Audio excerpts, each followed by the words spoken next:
বুয়েট ছাত্র আবরার ফাহাদ হত্যা মামলায় ২০ জনের ফাঁসি ও ৫ জনের যাবজ্জীবন কারাদণ্ড দিয়েছেন আদালত। রায়ে বলা হয়, ভবিষ্যতে এমন নৃশংস হত্যাকাণ্ড এড়াতেই দেয়া হয়েছে সর্বোচ্চ শাস্তি।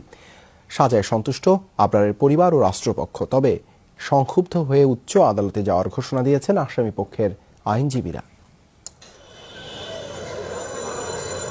বুয়েট ছাত্র আবরার হত্যা মামলায় কারাগারে থাকা ২২ আসামিকে সকালে নেওয়া হয় আদালতের হাজতে। বেলা ১১:৩০টার দিকে তাদের একে একে তোলা হয় দ্রুত বিচার ট্রাইব্যুনালের এজলাসে। ১২টার একটু পর এজলাসে আসেন ট্রাইব্যুনালের বিচারক আবু জাফর মোহাম্মদ কামরুজ্জামান। বিচারকের শারীরিক দুর্বলতার কারণে রায় পড়া শুরু করেন তার ব্যক্তিগত সহকারী।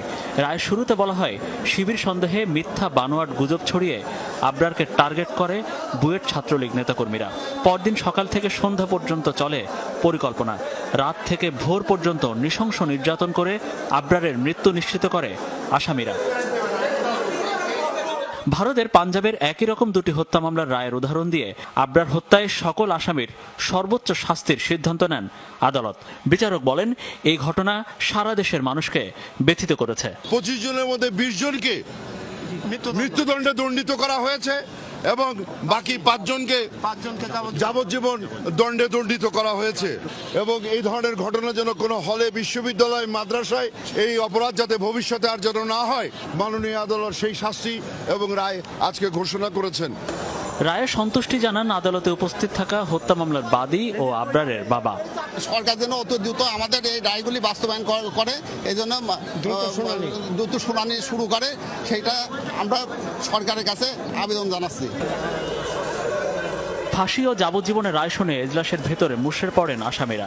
রায়ের পর দেরি না করে প্রিজন ভ্যানে তাদের পাঠানো হয় কেরানীগঞ্জের ঢাকা কেন্দ্রীয় কারাগারে। কড়া পুলিশ পাহারায় তাদের গাড়িতে তোলার সময় কান্নায় ভেঙে পড়েন আসামিদের স্বজনরা। আদালতের রায়ে তারা ক্ষোভও জানান।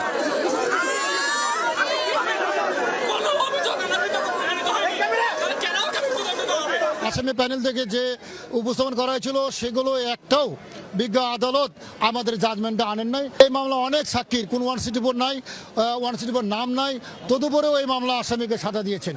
তো আমরা মনে করি যে এই জাজমেন্টটা সঠিক হয় নাই এবং আমরা এই আসামিদের পক্ষে উচ্চ আদালতে যাব। ২০১৯ সালে ৬ অক্টোবর রাতে বুয়েটের শেরেবাংলা হলের এক নেতার কক্ষে ডেকে নিয়ে রাতভর নির্যাতন করে হত্যা করা হয় আবরার ফাহাদকে। দ্রুততম সময়ে পুলিশ ২১ জনকে গ্রেফতার করে। ১ মাসের মধ্যেই আদালতে চার্জশিট দেয় গোয়েন্দা পুলিশ।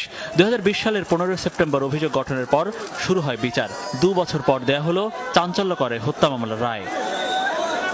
দেশের সব বিশ্ববিদ্যালয় বা শিক্ষা প্রতিষ্ঠানে সব মারামারি, কাটাকাটি অথবা রাজনৈতিক হামলা বা নির্যাতনের ঘটনার অধিকাংশ ঘটনায় থেকে যায় আড়ালে, হয় না তদন্ত বা বিচারক।